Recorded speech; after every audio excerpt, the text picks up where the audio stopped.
கோவை வஉசி மைதானத்தில் ஜிடி நாயுடுவின் உருவச்சிலையை முதலமைச்சர் காணொலி வாயிலாக திறந்து வைத்தார்.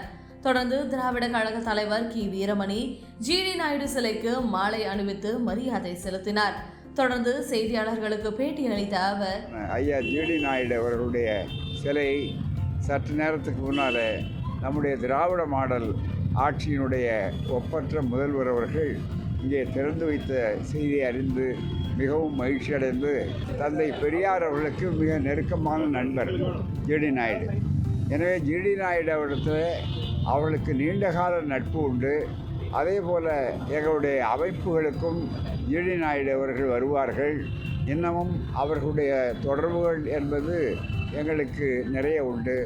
எனவே அவர்களுக்கு இங்கே சிறப்பான ஒரு பாலத்தையும் ஜிடி நாயுடு பாலம் என்று அமைத்தார்கள்.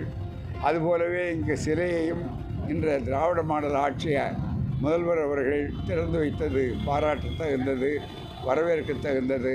எனவே அதற்கு திராவிட இயக்கத்தில் மூத்த இயக்கமான திராவிடர் கழகம் அதன் சார்பாக இன்றைக்கு இங்கே மலர் மாலை அணிவித்து முதல்வருக்கும் திராவிட மாடல் ஆட்சிக்கும் நன்றியை நாங்கள் ஆழமாக தெரிவித்துக் கொள்கிறோம்.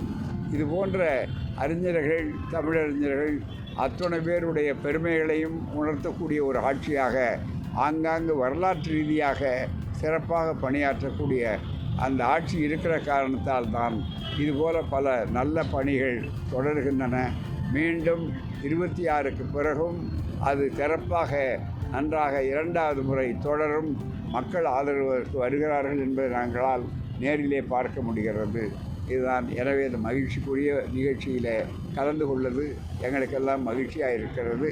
அதில் உங்களை சந்திப்பது, கோவை தோழர்களை சந்திப்பது, ஊடக தோழர்களை சந்திப்பது மிக்க மகிழ்ச்சி.